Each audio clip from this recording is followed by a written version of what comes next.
Before we get going with this week's show, we have words from many friends. Let's start with the Breeders' Cup. Giant day of Breeders' Cup Challenge Series win and you're in races on Saturday between Del Mar and Saratoga. The Longines Classic Division has two win and you're in races, including the Jockey Club Gold Cup from Saratoga, which I will be at covering for NBC, and the return of Flightline in the Pacific Classic out at Del Mar, also covered. We've got the Del Mar Handicap, which is a win and you're in for the Longines Turf, and the Flower Bowl, which is a win and you're in for the Makers Mark Filly and Mare Turf. Winners will receive entry fees paid by the Breeders' Cup, $10,000 award to nominator, $10,000 travel allowance for horses stabled outside of Kentucky. Coverage will be on NBC, Peacock, and FanDuel TV this weekend. It's the Breeders' Cup and the Breeders' Cup Challenge Series.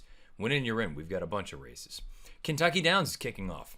Horsemen, handicappers, and racing fans won't want to miss a single day of the 7-day FanDuel meet at Kentucky Downs in early September. Owners and trainers will compete for the world's richest overnight purses, and horse players will enjoy the best betting opportunities in America with large fields and low takeout.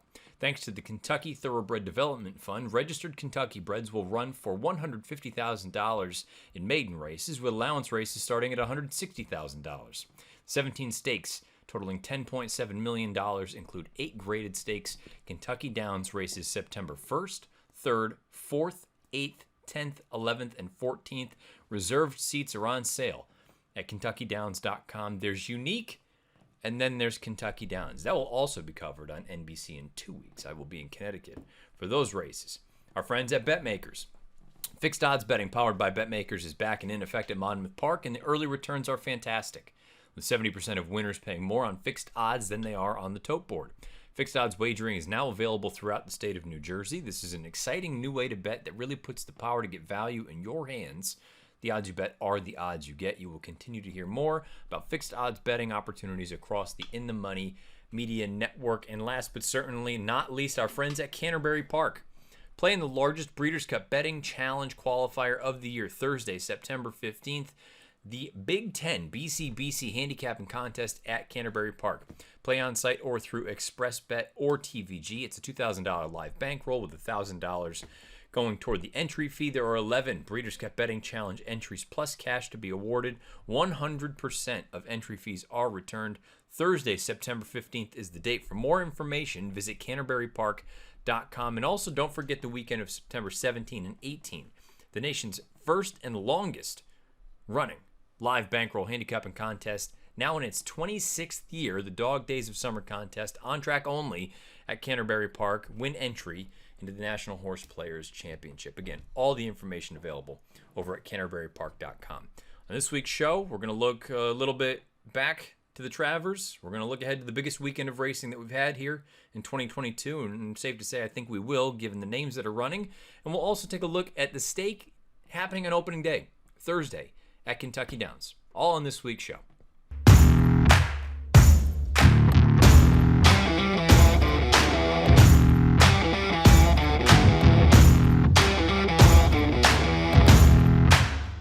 What's happening? Welcome into the Matt Bernier Show, part of the In the Money Media Network. My name is Matt Bernier. You can follow me on Twitter at Bernier_Matt. Today is Monday, August the 29th, 2022. It's the final Monday of August for the year. That is extremely depressing. If you're someone like me, that I like the fall, but I know what's after the fall. If anybody that lives in an area, now look, some people love cold weather, some people love snow. Not my cup of tea. And I live in an area where we get a bit of it. So I'm a little bit disappointed that the summer's come and gone the way that it has. But those are seasons. It is what it is. I digress. This is episode 129 of the pod. However you listen, thank you for doing so. You can find it Apple Podcasts, Spotify, SoundCloud, and themoneypodcast.com. You can also watch and listen along over on YouTube. All you need to do, type into the search bar, Matt Bernier Show. You'll get this episode along with the 128 prior. As always, please rate, review, subscribe. If you're over on YouTube, make sure the bell icon's lit up so you get notified when new content is uploaded to the In the Money Media channel, whether it's this show, whether it's Horse Players Happy Hour, whether it's the Players Pod, the Late Week Show, you name it. There's a million things going on over there within the Money Media. And again, on Twitter, you know where to find me, at Bernier_Matt. This week's show is It's not going to be a proper review. It's not going to be a proper preview. It's going to tie a bunch of names into the Breeders' Cup Classic conversation because we saw a spectacular performance in the Travers by Epicenter. The number of people that sent me notes saying, "Oh, see, now you're going to finally give the horse his due credit." Now, maybe I'm talking to the wrong people, or maybe my messaging is not as clear as it should be. I don't think I ever said anything bad about the horse. I feel like I've only ever patted him on the back, just saying that I wanted to see him run faster. And guess what? He did that. He did that in a major, major way in Saturday's race. We'll dive into that. We'll look at the chart and compare some numbers and kind of where I'm landing on what the number I'm approaching it as, regardless of what the commercial figure makers have it as, which is something else to keep in mind. When you're looking at any handicapping tool, bit of a tangent here, it's a tool. It is not the end-all, be-all. So you can interpret data points however you see fit. I'm going to tell you how I'm interpreting the data points that we have from Saturday's Travers and getting us ready for what I think is safe to say. I don't think this is being hyperbolic. This is the most important weekend of the year in terms of the Breeders' Cup Classic, because we're going to find out if number 1A, Flightline, if his brilliance continues out to 2 turns and, more importantly, out to 1.25 miles for the first time in the Pacific Classic. We're also going to find out if the older horses in New York, aside from Life is Good, if any of them have the ability or the potential anyway to run with a horse like Flightline, or Life is Good for that matter. It seems like it could be a rather Todd-heavy Jockey Club Gold Cup going 1.25 miles. Seems like Pletcher has a number of them listed on the probables. But I want to throw out some names, show you some past performances, compare, contrast who is fast enough, who might be fast enough, who's not fast enough, in my eyes anyway, to run with Flightline, assuming he passes the 2 tests being thrown at him this weekend. 2 turns and 1.25 miles. We'll then transition into it won't be a deep dive, but we'll look at some past performances and one replay specifically for the Thursday feature at Kentucky Downs. It's the Tap It. The $400,000 FanDuel Tap It opening day at Kentucky Downs also happens to be the main track, I believe, for Horse Players Happy Hour this week. You can sign up over on horseplayers.com and then join me and PTF on Thursday afternoon at 4 o'clock Eastern on the Breeders' Cup social channels, on the In the Money Media social channels, where we talk over some of the stuff going on at Kentucky Downs. We'll talk about some of the races coming up over the weekend. And in the midst of it all, there's a contest going on, and you could be playing for one of 2 $10,000 Breeders' Cup Betting Challenge seats. So feel free to sign up over there. It's only $20 to play. It goes to a good cause. The juice, the vig, the takeout goes to Thoroughbred Aftercare. So join us on Thursday afternoon for Horse Players Happy Hour. We will be talking Kentucky Downs, and we'll be talking about it here. Race number 9 on Thursday. We'll do a bit of a brief look ahead in a horse that I'm interested in, odds pending. If that morning line is accurate, I'll be very intrigued with this horse in particular. But first things first, let's talk about what happened in the Travers and compare Epicenter, because, well, let's just leave it at that. Let's compare Epicenter to some of the big names as far as the older males are concerned in the Breeders' Cup Classic division. Epicenter wins the Travers in emphatic fashion. He leaves no doubt. I mentioned last week that I thought the best 3-year-old in the country, boy or girl, was Nest. And I said maybe on Saturday in the Travers, someone will do something that they haven't yet done and take that claim away. That's exactly what Epicenter did. Epicenter is the best 3-year-old in the country. The figs back it up. Visually, the performance backs it up. He has been the most consistent from start to finish. And I have Nest right there just in behind him. But Epicenter made it clear he is boss right now. And not only is he boss in the 3-year-old division, which also keep in mind, that division as far as year-end honors are concerned, it's still wide open. He has 1 grade 1. So, it's not a slam dunk that he's going to be 3-year-old champion. But he made a very, very good case and a clear case that he is the best right now. The figs came back fast. Visually, it was spectacular. I think the most important piece, and I believe Steve Asmussen was even quoted in the Daily Racing Form mentioning it, Did it at 1.25 miles, something that neither Life is Good or Flightline have done yet. They have not proven that they can run that fast going that far. Epicenter ran the career best at that distance. So what you're seeing on the screen, for those of you watching along over on YouTube, those of you that are listening, I can verbalize it as well as possible. There are many, many numbers listed up in the chart. The numbers to the left of the horse's name are the Timeform US ratings for the race, both the pace unadjusted number and the pace adjusted number in the parentheses. To the right of each horse's name, and I didn't put any numbers in for early voting, we'll get to him at the end, you have the 3 most recent Beyer speed figures, including the Travers. Then you have a number next to it, which is my summation of what I kind of view the actual fig to be in line with. And then far right to the side of the jockeys, you have the final quarter time for each horse individually, based on Trackus. So the 128 Timeform US rating, pace adjusted for a 129 for Epicenter. I mean, at this level, at this distance, spectacular. You can't poke any holes in it. If this is what he is now, he's not just a player in any 3-year-old race. He's a player in any race, period, including with Flightline, including with Country Grammar, including with Life is Good and anyone else. The 112 Beyer, though, suggests that there's a little bit of a discrepancy. And the reason that I've gone ahead and just sort of crossed out the number, and then to the far right, the number that's circled, is what my opinion of a Beyer would be. The reason I looked at it and thought maybe a 109 is a little bit more in line than a 112 had more to do with everyone else than Epicenter.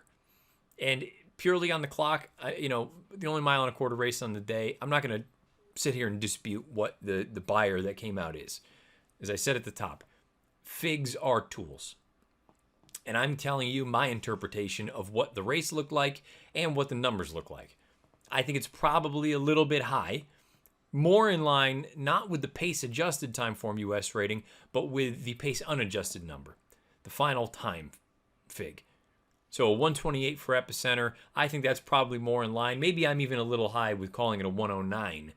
And the reason I did that had more to do with everyone else. So Cyberknife earned a 105 Beyer officially. That's a 3-point improvement from his 102 winning the Haskell last month at Monmouth Park. Zandon earns a 105 on the heels of a career best 100. Rich Strike earns a 105. Draw a line through the Belmont, which I told you was closer to a 93. And I told you, don't be surprised. He's not a bum. He's probably going to come running on at the end. He nearly hit the board. So, again, I'm sure some of you will, toot your horn saying, oh, I told you he wasn't going to win. Well, I didn't say he was going to win, but I thought he would run well, and he did. I think it's closer to a 102, which would be in line with the 101 that he earned winning the Kentucky Derby. Gilded Age, career best 98 Beyer. That's a 10-point improvement from his run prior. I think you take 3 off that. I think he did move up, but probably only to about a 95. And Artorias, who was terrible, he moved up to a 98 off of a 95 in the Curlin. If you take 3 off the 98, he's paired up 95s. So I think, and again, you're kind of splitting hairs to a degree at this point. 2 or 3 points should not be the thing that either makes or breaks your opinion about any of these horses. I'm just looking at it saying the 112 Beyer from Epicenter at 1.25 miles right now, that's the best for any horse. Older, male, female, doesn't matter. Country Grammar has not earned a Beyer that fast going 1.25 miles. Flightline's not gone 1.25 miles. And the only time Life is Good went 1.25 miles, you don't have a Beyer for it, but the Timeform rating would suggest that it wasn't close to that. So just based on this, Epicenter's arguably the fastest at 1.25 miles period in the country. Now, if they ran the Breeders' Cup Classic tomorrow, I think he'd be no better than the third choice. I mean, he'd be behind both of the top 2. We'll see what happens on Saturday, both at Saratoga and out at Del Mar. And I'm saying at Del Mar. I don't know if that race is on Saturday or Monday, but point is, or Sunday even, it's this coming weekend. But you can't help but be impressed by what you saw. Final quarter of a mile in 24-4. According to Trackus. I mean, that was, I wanted to see him improve. He had been remarkably consistent. which is both a good thing and for me it was a bit of a detriment because I didn't need to find out, and I maintain I think he was not a particularly good bet at even money in this race. If you bet him and you cash, good on you. You beat me. I ran second. But to take a horse that I didn't know if he was getting better at even money compared to others that I thought were and were 4.5 times the price, yeah, I mean, I'm going to make that bet every day of the week on Cyberknife. But what you saw was a new dimension from Epicenter, not just in the fact that he moved his fig up. It's that visually he was awesome. He did everything right. And he's a major player. It sounds like they may train him up to the Classic, and if so, I have no gripe with that. He was sensational, and if he does that again in November, he will be tough. I tweeted shortly after the race was run Saturday that I was stunned at how the race was run. Now, you hope nothing went wrong with early voting, but for him to not be on the lead, I was absolutely blown away, and honestly more so because I didn't love the fact that it put Cyberknife on the lead, because I had said on the Players Pod, I had said here that I think he does best with a target. I don't think he's the kind of horse that wants to just get out there and take the bull by the horns. I think he needs to sit, wait, have something to go at, so he doesn't get a little bit goofy and kind of forget where he's at. So for him to run the way that he did, I thought it was encouraging. He's very clearly not as good as Epicenter right now. I mean, there's really no way that you can suggest otherwise. I think even with the trip that I would have foreseen him pulling, I don't think it would have made a difference. I mean, he's certainly not making up 5 1/4. So what does he make up, 1? A half length? I mean, a length and a half? Even then, he's still, 1/16 of a mile behind him. So it was a really good effort from Cyberknife. But he was no match for Epicenter. Zandon, I think the interesting narrative coming out, and I've been on record many times saying I don't think he's a 1 1/4 horse. I don't know. I actually think Saturday's race was the best he's run.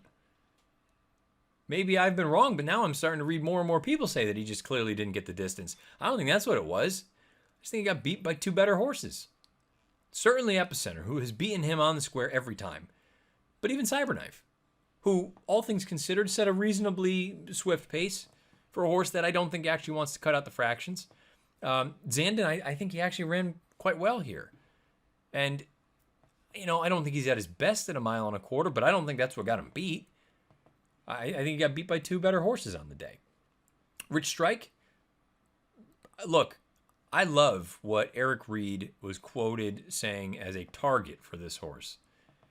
And I'm sure, I don't want to say, I'm not saying this in a critical way. It's easy to say right now that we're more interested in the Clark than we are the Breeders' Cup Classic. I fear that, if you got a horse that you think actually belongs in the Classic, you're probably going to run him there. But we know the horse's affinity for Churchill Downs. I think the Clark is a very, very logical, reasonable spot for Rich Strike, and I think he would have a puncher's chance in there. I really do. Now, the rest of the field, I don't have a great deal to say much about, other than early voting. You just hope that he has not gone wrong. You know what the funny thing is? The parallels between he and cloud computing continue to be more and more obvious. Lightly raced, look really good at Aqueduct. They win the Preakness, and after that, they can't run. For all the same outfit. Fascinating. But I was stunned when he wasn't on the lead. But to be fair and to give, again, a little more credit to Cyberknife and even in Epicenter, who was, not far off. Cyberknife set the pace, second and third, half mile into the run. They finished second, last, and last. And then Epicenter was just in behind them. So I think the top 2 ran extremely well. I thought Zandon did very nicely, and I thought Rich Strike acquitted himself very well.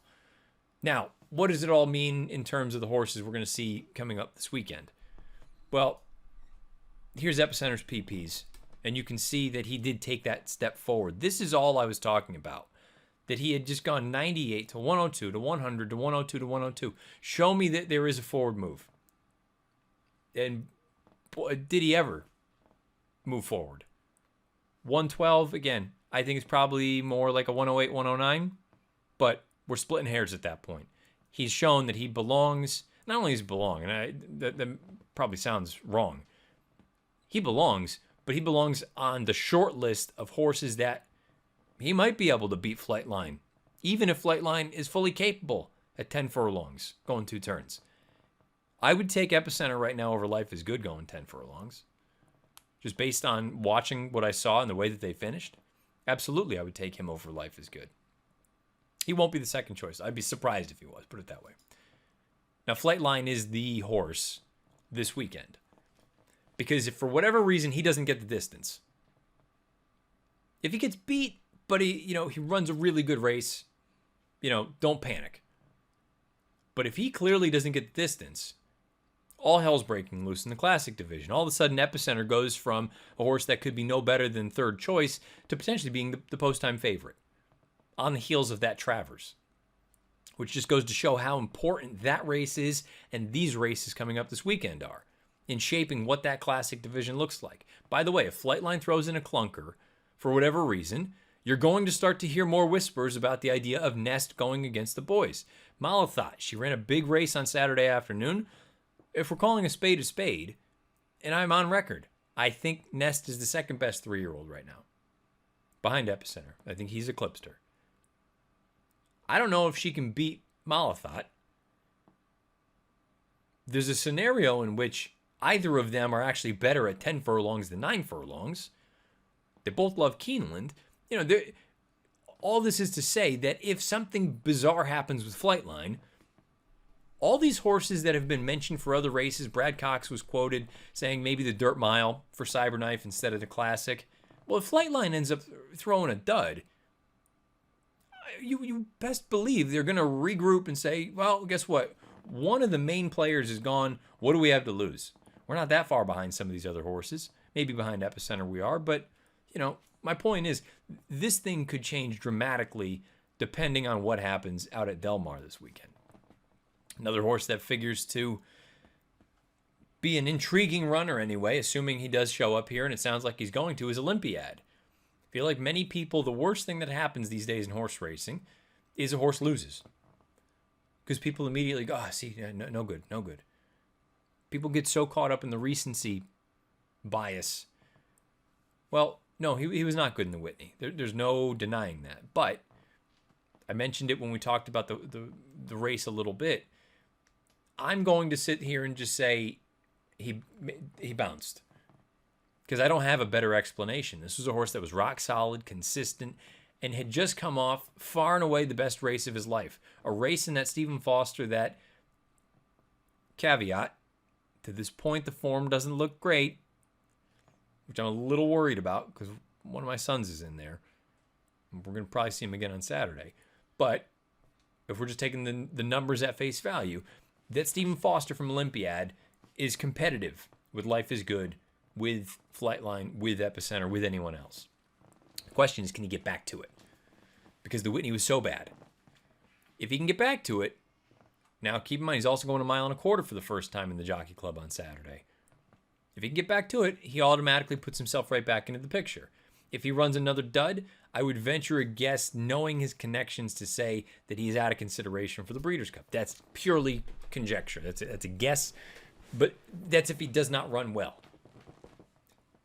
I'm expecting a bounce-back effort from Olympiad. I can't imagine they would go there if they didn't think he was ready to run. I'm expecting a better effort from him. But he is a horse that can be a player in the Classic, assuming he puts his best foot forward. This is my son, American Revolution. Now, he still does some goofy-ass things. I watched one of his workouts the other day on XBTV. He's on his right lead, like out the 3/8 pole. He's looking around. He's down on the inside of a workmate. He's, who cares about the time? But he's always been kind of a quirky horse. I think he's a 1.25 mile horse through and through. I think this race is coming up on Saturday. The Jockey Club is suited to a T for him. If he does not run big, at least back to the Foster, I don't know that they would consider him for a race like the Classic. He's a New York bred. You have many other opportunities. And he happened to win the Cigar Mile last year. So There are other opportunities and options if for whatever reason he is not what I think he is. I've been wrong before. I would be wrong again. I expect him to run back to that Foster, if not better. And if we're being honest, he probably does need to run better if he's going to be a serious player in the Classic. There are other horses, though, that are coming into it in good form. Maybe not as fast, but you never know. Dynamic one of the other Todds. Feels like the distance is really what he wants. He's in career form right now. Probably needs to take his game to another level. I'm not sure that he's capable of doing it just yet, but you're probably going to get a decent price on him. Another one who I think just purely on the form and sort of the trajectory and the connections, First Captain's very interesting. He lost the Dynamic one last out at Belmont Park, but he's paired up Beyer tops of 98. I could see him moving up into the low mid 100 range. Again, if Olympiad and American Revolution run their best, maybe it's not enough. But First Captain's at least a horse that you could still see a forward move from. Will we get it? Who knows? The distance is his friend, and I think he's a pretty good horse all around. This horse, I know some people still love Hot Rod Charlie, and I'm not going to sit here and bash. I think he's a great underneath key kind of candidate in races like this, and I don't know if he's going to show up in the Jockey Club, but he does love Keeneland, and if we're thinking Breeders' Cup, why can't he be a horse that's forwardly placed and be involved in things from the very beginning and run second, third, or fourth in a year like this? Probably a very fair price, somewhere in that sort of 8 or 10 to 1 range with the other names, assuming everybody gets there in good fashion. So I think it's a really, really interesting set of horses that could show up for a race like the Classic. Oh, hello, I didn't put on the float. So you haven't even seen me this whole time. That's all right, you don't care. Life is Good. I've made my opinion of him known about 10 furlongs. I just don't think that's really in his wheelhouse. I think he's vulnerable at 10 furlongs as opposed to what we saw from Epicenter, as opposed to what we may see from Flightline. Who knows?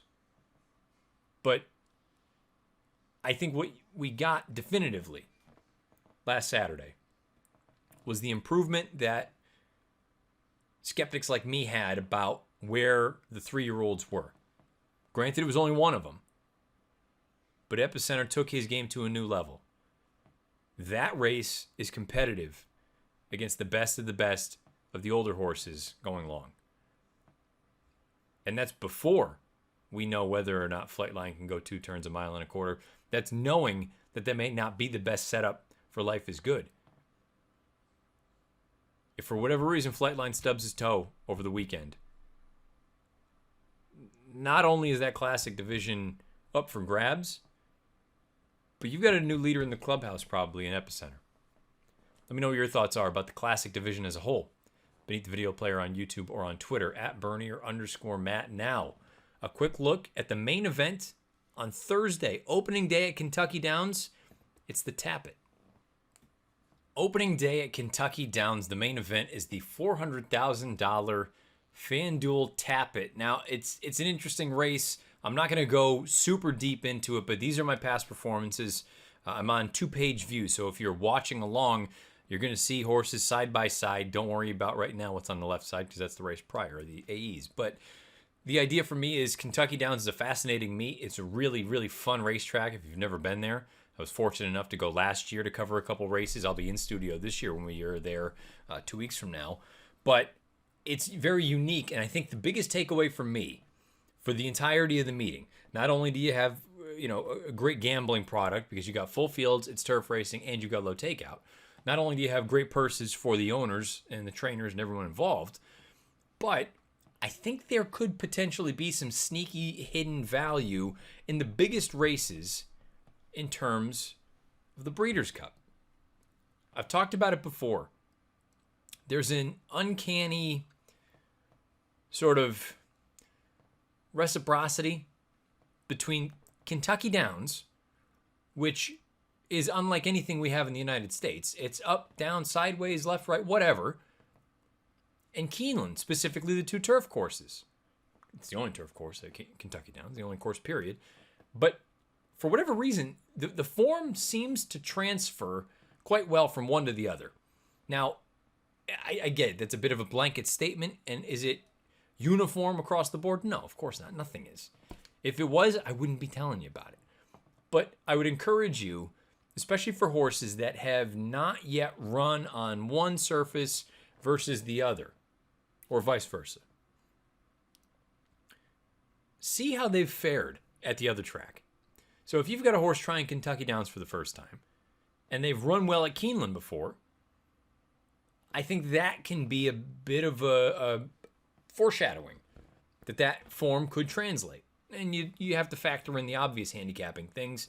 What's the form cycle like? Where are they at right now? Are they in good form? X, Y, and Z. But that, for me, is always something I look for with Kentucky Downs and when we get to Keeneland for the fall meeting. But to a greater extent this year, the Breeders' Cup. There's one horse in here. He's been good to me in the past, and we'll talk about him in a little bit. I'm not going to pick him on Thursday, but I'm very curious to see what we get from In Love.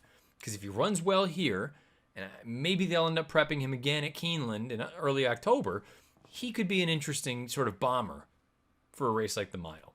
But let's just kind of buzz through some of these. I'll talk to you about what I have highlighted and what I haven't highlighted. Ramsey Solutions down on the inside. I drew a line through the career debut at Keeneland, because it's a career debut. Who cares? You've got two races from Keeneland and Kentucky Downs. The figs are very similar, 98 and 93 buyers. It's also worth noting the 98 came in a victory at Kentucky Downs in this very race in 2020. Now, the concern with this horse was with Wesley Ward. Last ran for him in the Baltimore-Washington Turf Cup. That was in July of 21. Laid up until June of 22. Comes back for Saffie Joseph. Runs on the synthetic down at Gulfstream. Wins for fun. Visually very impressive. Liked everything about it. Question is, where do you think he stacks up? Do you think he's going to get back to one of his best races? Timeform US had that number considerably lower than the buyers did.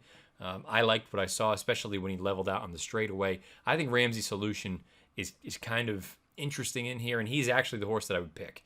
If I needed to make a public pick, it would be Ramsey Solution. From a gambling standpoint, in that 6, 7, 8 to 1 range. I wouldn't go much lower than that, just simply because he is making his second start off of a very, very lengthy layoff. And let's be honest, he actually went back to the sidelines after that run in June. So Ramsey Solution is the one I'm most interested in.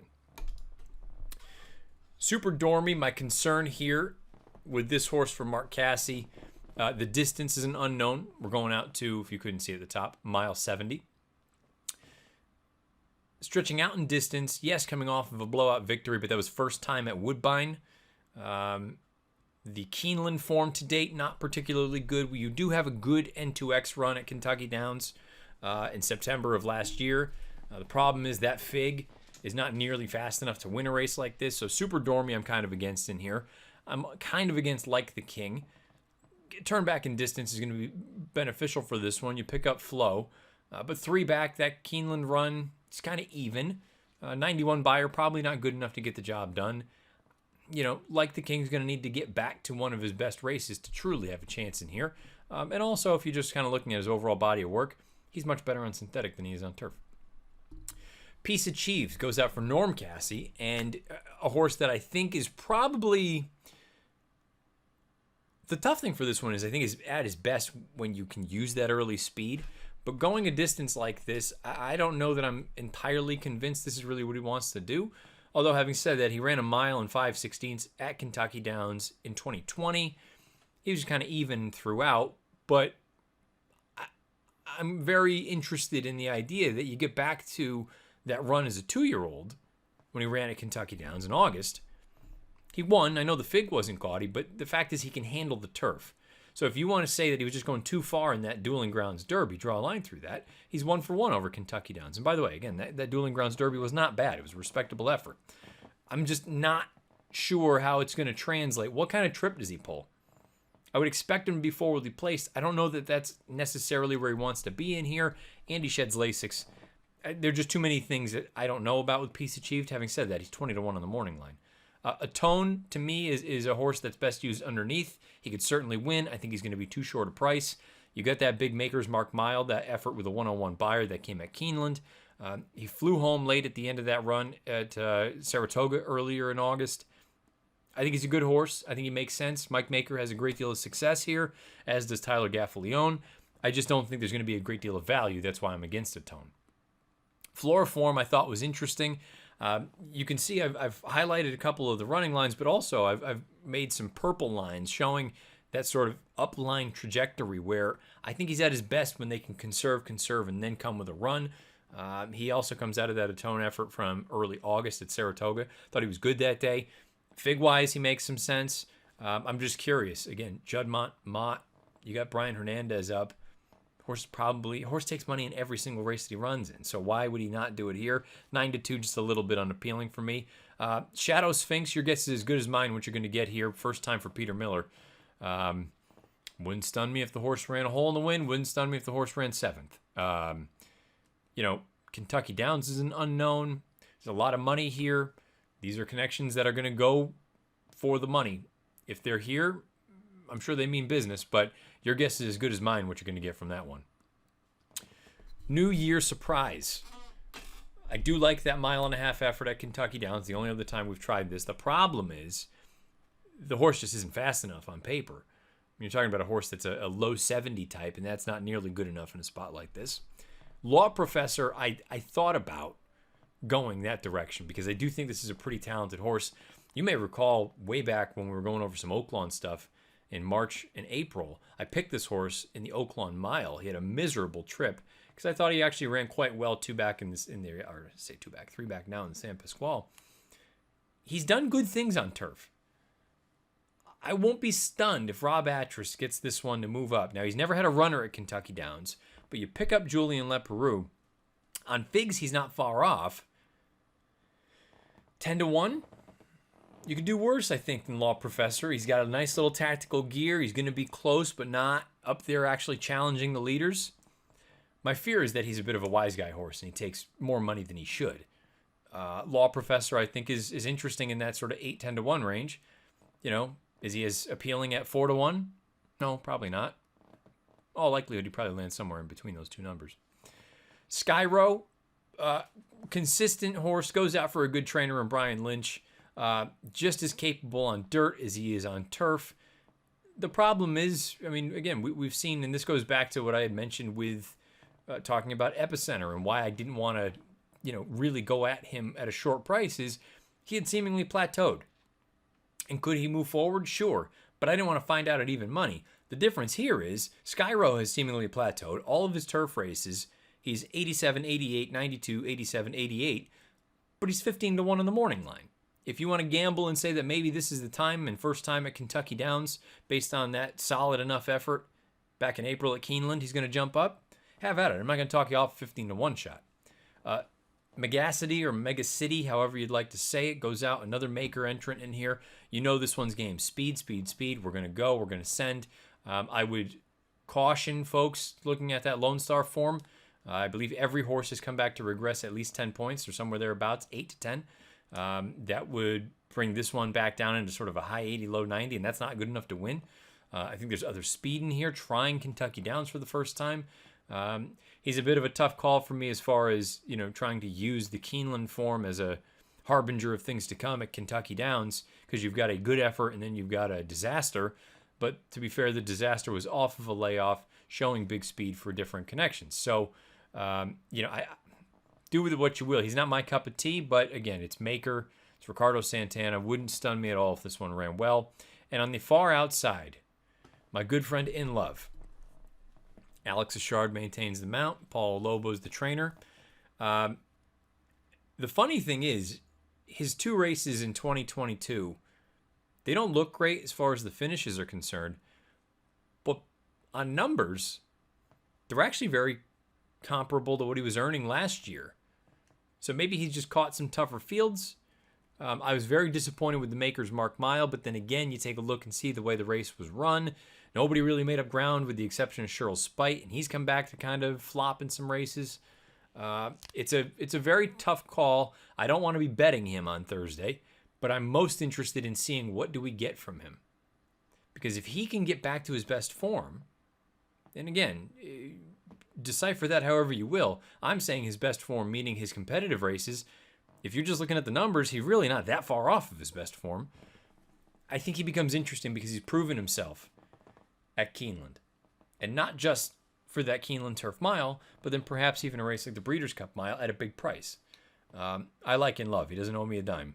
And I know that's not the best saying, but I got no beef with him. I think he's a good horse, and I'm hopeful that he runs well, even though I will not be picking him.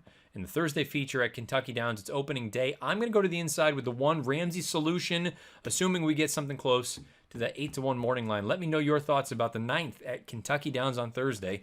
Beneath the video player on YouTube or on Twitter at Bernier_Matt.